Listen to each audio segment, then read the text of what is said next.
Hey, what's up, everybody? It's Charles Sabanson. We welcome you guys to another episode of the DREAMERSPRO show, where we cover everything from sports, hot topics, classic debates, entertainment, and we give you guys a fresh perspective on things and how we see them. And today we got a spicy show in store for you guys. But before we get into it, please make sure you like the video and subscribe to the channel. So, going into NBA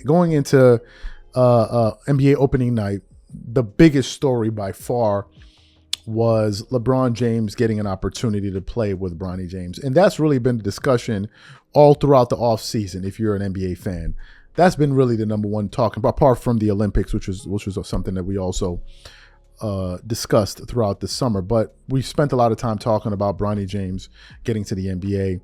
There were all kind of strange stories surrounding him getting to the NBA. First, we heard through his agent, Rich Paul, that based on a conversation that he had with Bronny, he said to him, "What do you want to do?" He said, "I want to go to the NBA." He said, "Does it matter where you go to?" He said, "I just want to hear my name get called." This is a quote, right, from that ESPN article.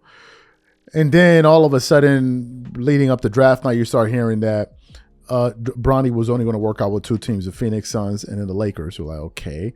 And then the next thing he would like, if you pick Bronny, he's going to go overseas. We're like, but I thought it was just about hearing his name get called. Now all of a sudden he's about going overseas. So there were a lot of funny stories and strange stories about that. We saw his debut in the summer league, and then of course in the preseason. And the conversation essentially has been, does Bronny James deserve to be in the NBA? Prior to tip-off last night, Charles Barkley said that Bronny is not ready for the NBA right now. Magic Johnson said that he's not ready for the NBA right now.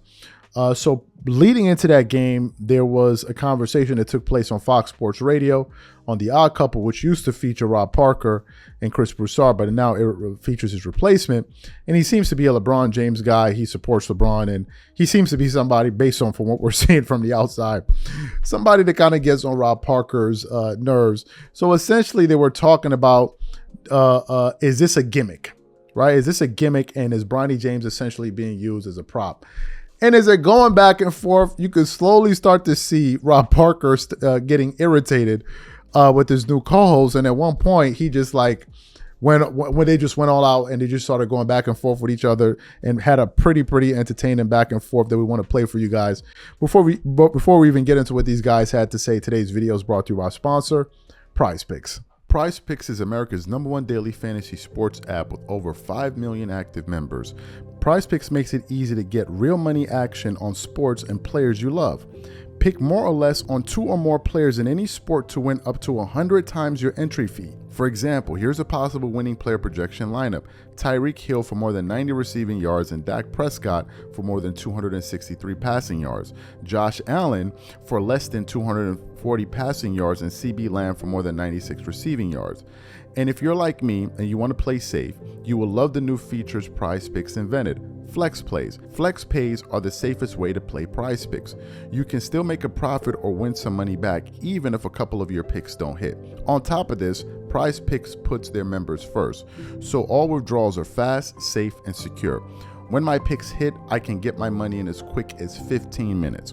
So download the Prize Picks app today and use code CLNS to get $50 instantly when you play $5. That's code CLNS on Prize Picks to get $50 instantly when you play $5. You don't even need to win to receive the $50 bonus.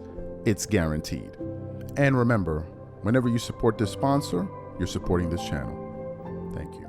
So what I want to do now is want to play exactly what these two gentlemen had to say to one another, and then we're going to come back and continue on the show. Take a listen to these guys here. You know what the big thing is? So I'm just J.J. Redick recently told the media that they're going to get today, that they're going to get Bronny in the game, and they're going to try to do it in the flow of the game. Correct, Yeah. Rob G? Right, in the flow of the game.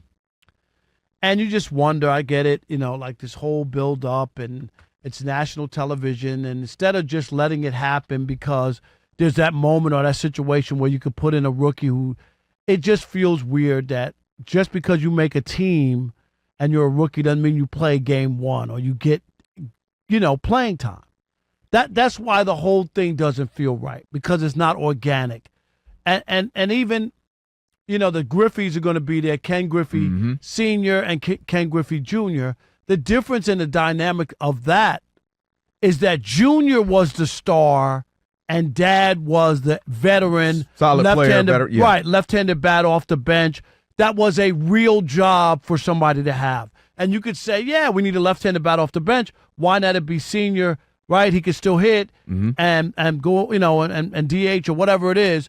But he wasn't the star of the team. This is like so different because the dad, the older guy, is still the star, and the young guy, Bronny, isn't.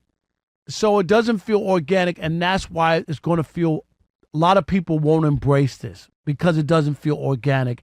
And I totally get that.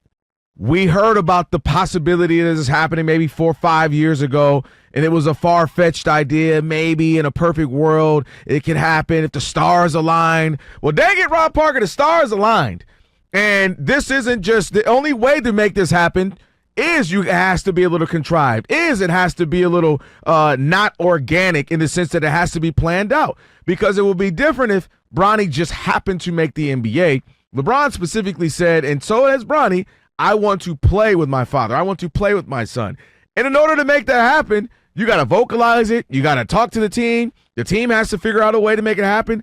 It isn't just circumstance that you actually get to play with him, not just in the NBA. You want to play with him. But so I'm saying I'm agreeing that this had to be orchestrated. No, but the idea that he even plays on opening night on a rookie guy who didn't even look good in the preseason is the other part that where people, if Bronny balled out, like who's the other rookie that they have? Dalton Connect. Yeah, and like if he balled out, there would be no question. There would be none of that. There would be no hate, no dislike of it, no sour pusses, sour faces, because he's earned his way on. Sure, he should get some playing time. Did you see him ball out in the preseason? No, but Bronny until the last game where he finally got some points, right? He scored 17 points. Yeah, it looked good. But other than that, he didn't look that good. So people are looking at this as saying, this feels like a photo op for LeBron. This is about LeBron, not about Bronny. It's about LeBron to have a photo op to be able to say, see, I was all right, forget that I lost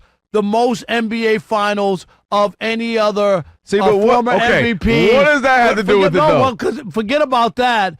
I want you to know that I'm the all-time leading scorer because I played like 30 seasons, and I want you to also know that my kid played, even though Michael Jordan owned the Charlotte Bobcats or whatever they were called, the Hornets, Bobcats, right? And he could have easily put his two sons on the team if he wanted to. He owned the team, but never did that. Like, that's a feather in his cap. And that's what this feels like to me. But I don't disagree. I think this is a feather in his cap. I think this is a scratch that the Lakers helped him itch, or itch to scratch. And I think this is something the league is embracing. I think the league wanted to see this. Listen, you've been covering this too long to not understand that this is also entertainment. Sometimes I think we get to where we act like sports. Did they sell any more tickets tonight? I'm asking you. It's a story being told, Rob. I'm not saying that they needed to get the Lakers don't need to sell any tickets. Yes, they do. No, they Everybody, don't. it's the same reason why okay, that's like saying the Yankees don't need stars because they're the Yankees. No, you still need story. You need stars. You need storylines. But he's not going to be playing. You keep telling me so. Wait a minute. I'm asking you. If you're telling me that, but you're sitting here saying he's going to play a couple games and then go down to the G League. Yes. So what does it have to do with the Lakers? I'm telling you, if you would hush, so how is that a storyline? Because tonight, everybody's tuning in to see this historic moment. The moment that a father plays with his son, not in a random game or not on the same team on opening day. Everyone's tuning in. Everyone's going to be there, including the Griffies, and this is going to be a moment. And the moment will have been had, and then they're going to get down to brass tacks and say, all right, Bronny, we need you to go get better. And they're going to send him down to the G League, whether it be tonight or in the next 2 or 3 games. He's going to go to the G League for a while, and he's going to get better. And that LeBron and Bronny can check that box, can say that we did that. We were able to play together, be the first to ever do that. What a cool moment. I don't see the big issue. I can understand what you're saying and what maybe some other folks are saying. I don't see the big issue in this because I looked at the list of the last 20 years of the number 55 pick. When I tell you, you will not know a single name on there. It is ridiculous. How many got a 4-year fully guaranteed contract? How many played opening night? But my point is none of them. No, my point is none of them deserved it. None of them even really played outside of a year or so. So you heard what they had to say there, right? Rob essentially was saying, does does Bronny James actually, number one, deserve to make it on his own, deserve to be in the NBA? And he's saying that more people would respect the situation had Bronny done it on his own, right? Had he done it on his own merits, meaning he was good enough to be there. But for the fact that he wasn't, at the very least, he's a second round draft pick. But by the fact that not only did his father's team help him get to the NBA, but to see him even play on starting night, knowing very well he's going to go to the G League, he said that may be the part that doesn't sit well with a lot of people. Also, I saw some comments that LeBron recently made on social media where he said that he felt like the only person that wanted Bronny to succeed was, I think, his teammates and his family. And I'm like, you see, this is LeBron turning himself into the victim again. Like, this is just it. I be trying to support LeBron, man, but sometimes he makes it very, very, very, very hard to support him. First of all, if you watched that game yesterday, the moment Bronny walked into the game with his father, everybody started cheering. As a matter of fact, people were standing up in the arena. They were standing up with their camera phones. Even I was like, man, this is a moment right here. And you could see when they were doing the dribble handoffs with one another and LeBron kind of set up Bronny for that shot. The minute he shot the ball and he missed, the entire arena was like, oh no. Like, everybody wanted him to hit that shot. Number one. Number two, Bronny is being plastered all over the internet. We were hearing leading up to the game, wherever Bronny goes, you had kids cheering for him and all that. So to say that people want to see Bronny fail, no. I think that people actually want to see Bronny do well because he seems like a nice young man.